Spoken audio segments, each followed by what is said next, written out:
These are NL1 and NL2. N is just for normal power. They just run off of the building, off of the city power. We'll get you, we've got keys. I see there's a key already at David's. Yeah, and that key will fit all of these panels. So you can steal this key, take it out here, and then we just leave keys there. We'll take this out, and we've got a sticker that goes right here. This is the surge protector.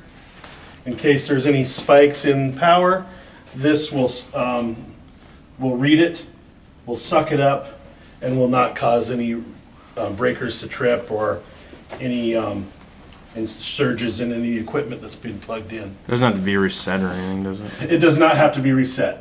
No. The only thing, if you ever see it, this is phase A, phase B, and phase C, and then the neutral. If you ever see it in down below where it says replace, that means it's reached its limit and it either it really got a big spike and it caused the device to trip, which it's supposed to, and almost blow up inside.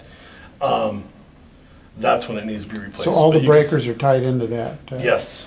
So the power comes from downstairs in through that surge protector and then into the breakers. And this is just for the That's surgery for- center, right?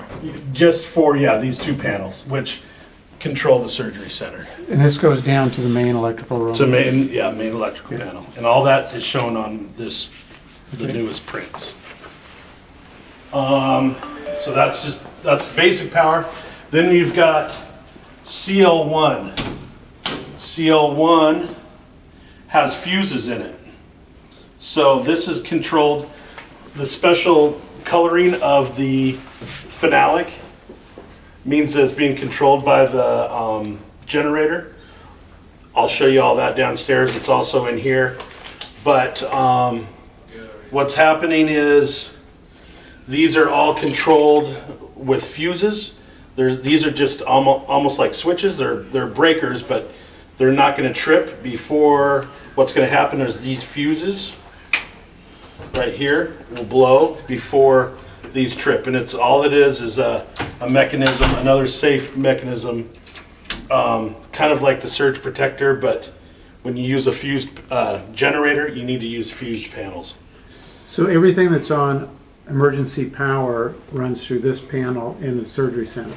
Yes. And these are the only breakers for everything that's on emergency? Not everything, because there's also, this is all the 120, 208 power. Okay. There is some 277 and some 480 stuff, and that comes off of, we'll show you the electrical panel on the second floor. Okay.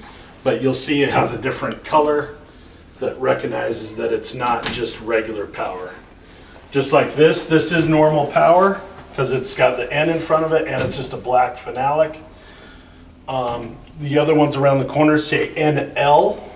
That means for low voltage, which is not really low voltage, it's just 120, 208. This says H because it's 480, 277. So this controls mostly the lights and the VAVs up here. The lights and stuff that are on just the normal power. No fuses, no anything, because it's just power that comes from PUD. Let's move to where you can see a receptacle that kind of resembles what I'm talking about. So, The one right there, the orange one? yeah, the orange one, let's go over to where there's couple different ones. So this says CL1-14. The CL1 represents that panel over there that was said CL1 with the orange phenolic. 14 represents what circuit number it is, what breaker it is in that panel. Each receptacle everywhere has type of labeling. So if you come down to this is just a hospital grade basic receptacle. It's NL1-34. So you'll go over there, you can see NL1, circuit 34. Does the green dot mean it's hospital grade? Yes. Okay. And what's the major difference in that? from hospital grade, it has a ground wire that's, Crossbar. yeah, it has a ground wire that's grounded to the equipment Okay, versus a regular receptacle is grounded by a continuous ground, which it goes to a junction box. right. It's a better ground that goes back to the panel, which will make it trip easier. Okay.